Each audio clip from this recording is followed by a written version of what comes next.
Hi, and welcome to another episode of Pakka Party. I'm Puneet. Pakka Party is a show that's influenced by South Asian fashion, lifestyle, and identity. In today's show, we'll do some travel prep, taste some Indian snacks, but first, let's go on a sartorial journey where cultures converge, where we take ethnic wear and blend them with the modern essence of Western fashion. Stay tuned! Today I have 3 ethnic outfits that are inspired by Western fashion. I'm taking cues from style icons that refresh the traditional look to make your outfits really opulent and sumptuous. My first look is an homage to Elizabeth Taylor's headpieces. I really like to experiment with my looks to make them more interesting and edgy and put my own twist to them. So instead of wearing a bindi or a tikka, I'm updating this look by wearing a headpiece from Zara. I really like this headpiece because it's unique and it doesn't overpower the outfit. I got this headpiece from Zara from a couple of years ago and it reminds me of a spider web in a really cool way, but make it fashion. I'm going simple with the jewelry because the headpiece is already a statement. My shoes are from Valentino and they're the rock stud shoes. They're at a lower heel height because I don't really like taking off my shoes, and when I'm dancing, my feet really need to be comfortable. I also think that the shoes look like jewelry on your feet, so between the headpiece and the shoes, you really don't need much jewelry other than that. Lastly, my clutch is from Anthropologie. I love the blue sequins and it really complements my orange suit. And also in the clutch, you can see a little bit of orange in it as well. Now, if you haven't been living under a rock, you know Beyonce was on her Renaissance tour, and I think it was one of the best tour wardrobes there have ever been. I really like seeing city to city what she was wearing for her outfits. It was a definite feast for the eyes. I was really partial to all the looks that were metallic and sequins because I'm a huge fan of disco, and her last album, Renaissance, was disco and house inspired. So before the tour was even announced, I was already ready with the fits. So in my next look, it's an homage to the Renaissance tour and disco in general. My top is actually a dress from Zara that I got a couple of years ago, and I'm wearing a pajabi underneath. To add more metallic shine, I'm wearing earrings from ASOS, and I'm also wearing my favorite And Other Story silver shoes. Now, usually when I am wearing metallics, I either go for all gold or all silver. But in this case, I went with a gold dupatta or chunni because I thought it made a really good pop in contrast to the outfit. Lastly, my bag is from Zara. It's really well worn and loved. It's one of my favorite bags that I have, to be honest. I really like that it's really lightweight and it's lined, and I could put all my evening essentials that I need. Finally, I'm updating Givenchy's little black dress that Audrey Hepburn's character Holly Golightly wears in the opening scene of Breakfast at Tiffany's. One of my personal style references is from the 1950s and 60s old Hollywood and Bollywood glamour. I'm really drawn to the sophistication and the timeless looks. This particular look has been replicated over and over again for decades. Now my version of the little black dress is wearing a black lehenga. What sets this outfit apart and really brings style points is the long black evening gloves that I'm wearing. It definitely gives it a chic, sophisticated look. Now, I'm not wearing the original blouse that came with this lehenga. I didn't really care for the original, and a few years prior to that, I made some standalone blouses so I can mix and match with different outfits that I choose. I really think this blouse goes really well with this lehenga. For the rest of the accessories, I'm wearing golden, Art Deco inspired earrings from Anthropologie. And a couple of years ago, I was really lucky to get my hands on the Sabyasachi for H&M collaboration necklace piece, and I really love wearing it with this outfit. I'm also topping things off with a YSL clutch, and the colorways go perfectly with the lehenga. I hope that this video inspires you to experiment within your own wardrobe. It just goes to show that just even a few pieces in your wardrobe can transform and refresh your whole outfit. Happy styling! Next, get ready to streamline your packing process and discover my travel essentials that'll help facilitate your next trip. In this segment, I'll be showing you how to pack in a carry-on and a personal belonging for a one-week trip. So this is a hard shell luggage piece. I got it from Calpac. It's my first time that I'm using hard shell and I wasn't too sure about it. I thought it'd be a bit too heavy, but it actually isn't too bad. And I like the extra security it gives me having a hard shell. My personal item is from Longchamp. It's quite big, but I haven't had any issues of bringing it on as a personal item. Now, your mileage may vary depending on the airline, so just double check before you bring this over. What I also like about it is the body is made out of nylon, but we have the leather handles, and then if you want to wear it crossbody or on your shoulder, you have a strap as well.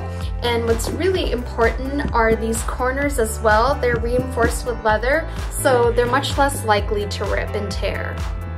This is what the interior looks like. It has one smaller pouch here, and the rest is all this big space. It does not have an internal zippered pocket. I don't mind that because I just put my pouches in there, but that is something for you to consider. I don't have the best upper body strength, but I'm pulling this up with one hand, and this is full to the brim. The marbling design on this luggage gives it a really cool and unique aesthetic. So let's open this luggage.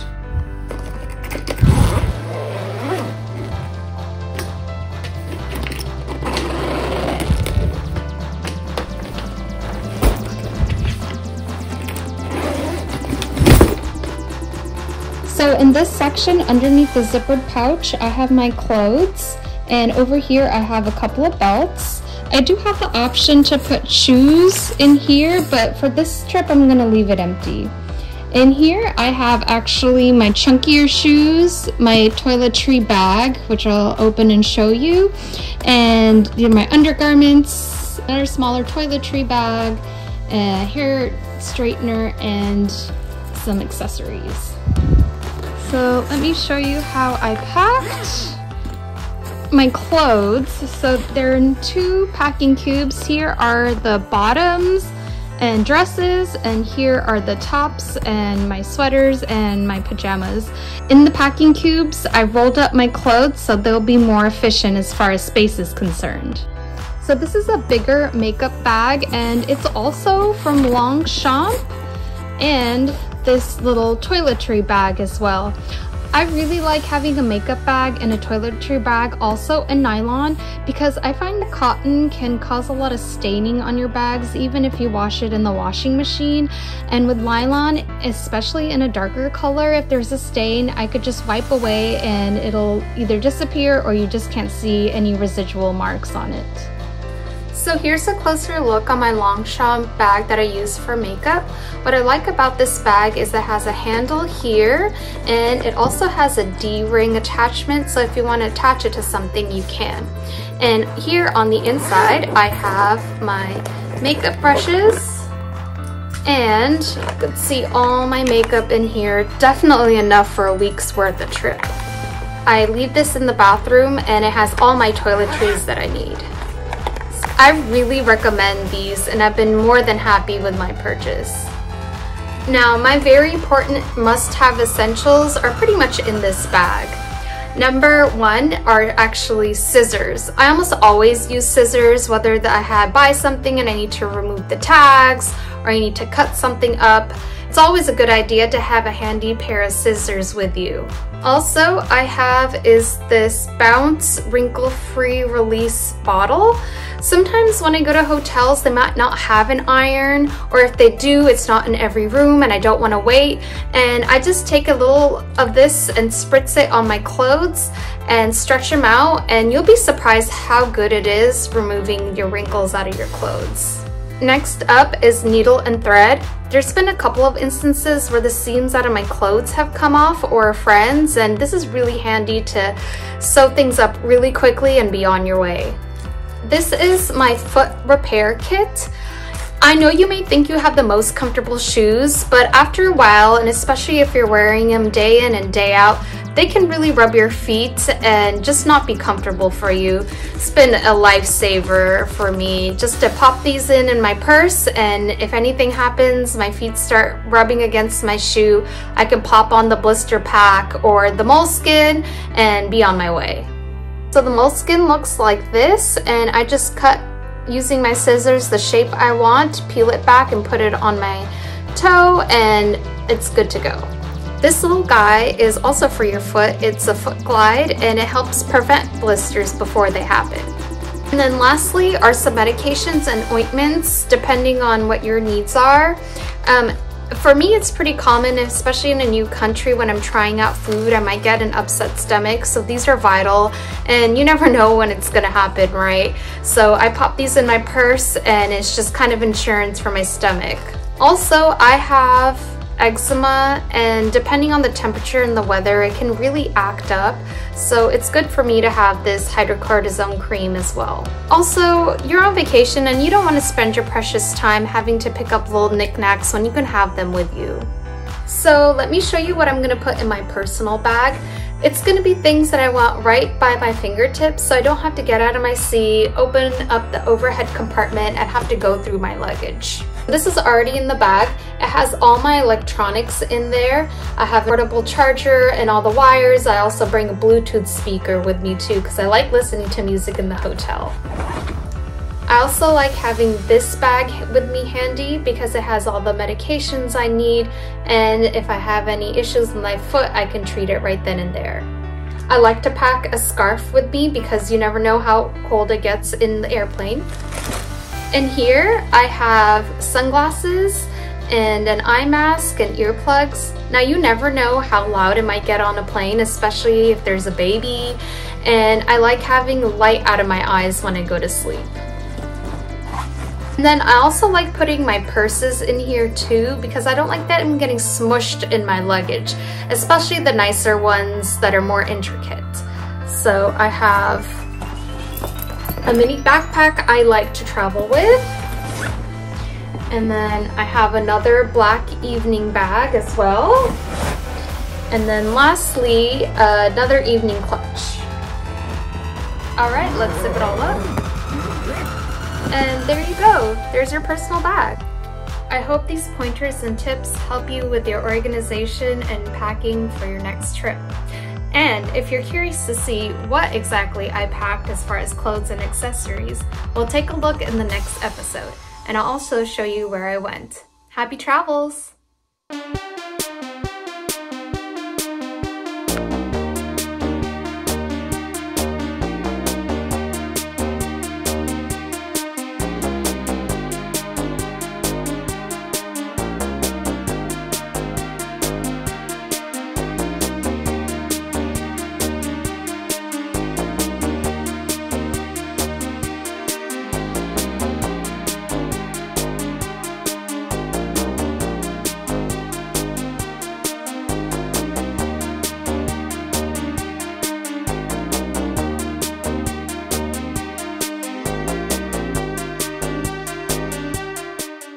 Finally, prepare your taste buds for the culinary flavors of India.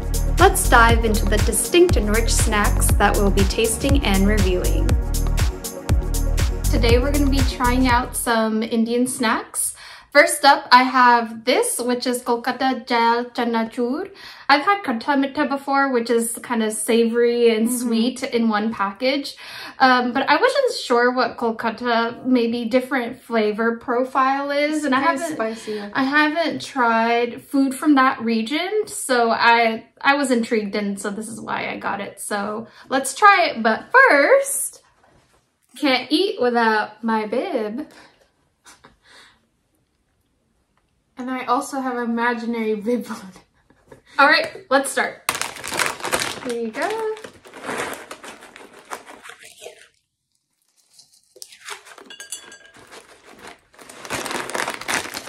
What are you getting from this? A spice, definitely. It hits you like in the aftermath. It's not spicy at first. There's a little kick to it, like a heat to it. Yeah, like afterburn, right? Afterburn. Like you don't taste it or feel it right away, but it's a good party snack for sure. After a while. You can have this with like drinks. It's kind of similar to like nuts, right? Yeah, I would say so. Just like something to munch on before. It's nice. I really like the different textures. I think that's my favorite part of thing bhujia like this. or in general. It's a different party basically going in your mouth. All right, we're off to a good start. Next up we have is Thumbs Up. It says that it's made from the Coca-Cola company, so I'm wondering if it has any similar taste to Coca-Cola. I don't think I've actually had this before. I don't really drink a lot of soda, and yeah, the times I've been to India, I don't know if I've had it. Yeah, I never had it before either. I had Limca, but I never had this one. Yeah, I've had that, but okay, let's try. Okay, cheers. Cheers.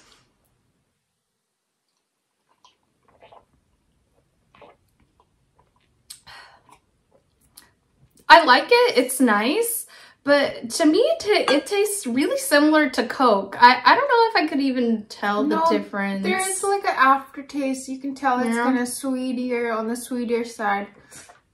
This is really good to cool down your mouth after a hot snack for sure. I feel like after eating the bhujia, it's a good choice to have some Coke or something made by Coke. So next is India's Magic Masala by Lay's. And what I really like actually about Lay's is if you go to different countries, they have their own flavor profile. And this is one of the most popular ones in India that you can get. So let's have a taste.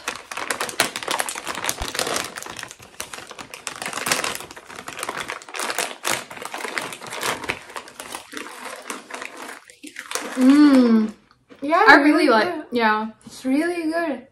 I like masala flavor profile, so I really like it. I like the crunch, for sure. I don't know, I like that it's not like typical masala taste, you know? Yeah, and also it's not too salty, because sometimes that's the problem too with some Indian snacks, is they could go overboard with the salt or the heat, and then it just doesn't bode well. Like the bhujia we had prior to this, it was salty. It was too salty for my tasting. I like this. I recommend this.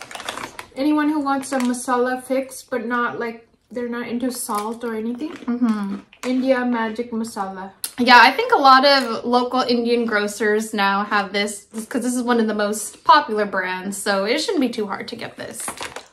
It's really good. I'm gonna finish it later. So when I was getting the masala mix, I also found this right next door, and it is Spanish Tomato Tango. And I'm intrigued by it to see what the Indian interpretation of Spanish tomato flavor profile is. I don't think it will be spicy because Spanish food isn't spicy, but who knows, with the Indian twist it might be. So let's take a taste.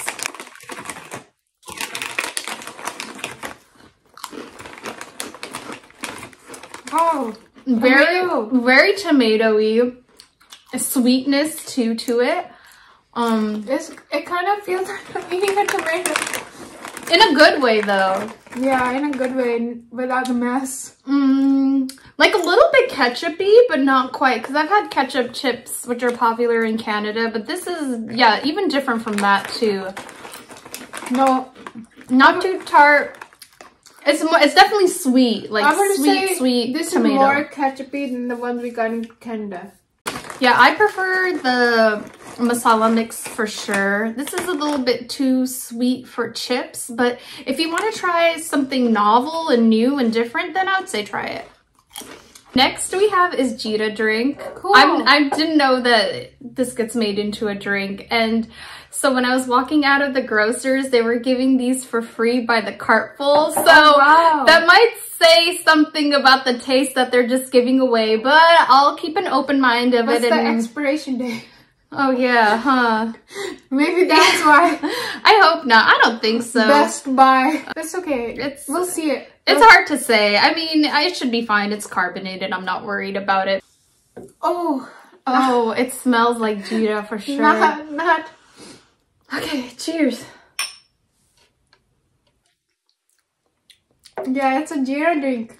It is, yeah, for sure. It also kind of like pani puri, golgappe water a little bit. Are you talking about the Himalayan? Well, I don't know if it has it. So what it has is carbonated water, sugar, salt, a lot of preservatives, lemon juice, You know what? I don't even see the Jita in it. Let's see. Yeah, I don't see cumin.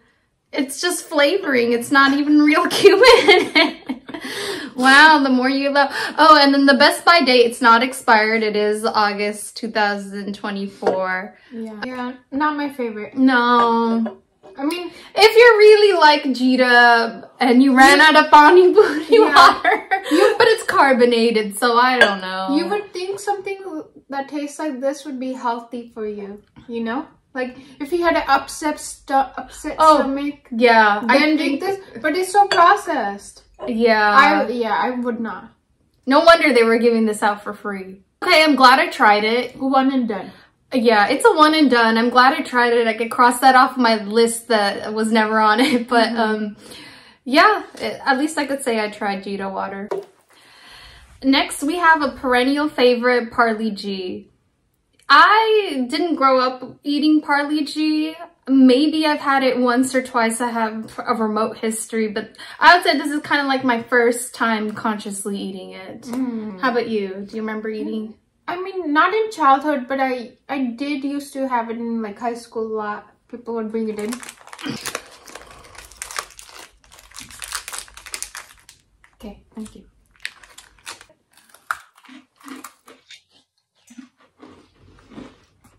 You can never go wrong with Parley G. It's like a staple. It's okay. It's not the best. I think nostalgia is doing the heavy lifting, in my opinion. I like it. I think people go crazy over it. Parley G send me PR.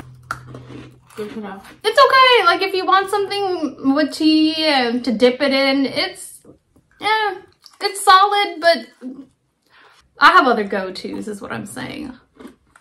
Our last one is biscuits from Good Day. I wanted to contrast or see another biscuit to compare it with Parley G. So let's try this one. This is pistachio and almond flavor. I did see chocolate biscuits, but you know, I've been burned so many times with chocolate, Indian chocolate. It's just not good. Definitely, if you're a fan of that, then yeah. But me personally, I'm not a fan of the flavor. Pistachio, I don't like pistachio. There's a hint of pistachio, but I taste more almond. I was hoping to taste more pistachio because I really like that flavor. Again, okay. You know, it's not bad. Something just to dip with. I prefer Parley G, so yeah, that's my biscuit choice. So, what would you say was your favorite? Favorite was the masala, India's Magic Masala. I can't get enough of this. I would say that was my favorite too, yeah, for sure. Well, here are some of our ratings, and if you like some of them, why don't you go ahead and get them at your local South Asian grocer. We'll see you next time. Bye. Thank you. Bye. Well, that's another episode in the can. Now that we are in the holiday season, I do want to dedicate this episode to all the delivery drivers and the people that work inside to help make sure our packages get on time. Thanks for your hard work. We'll catch you next time. Bye.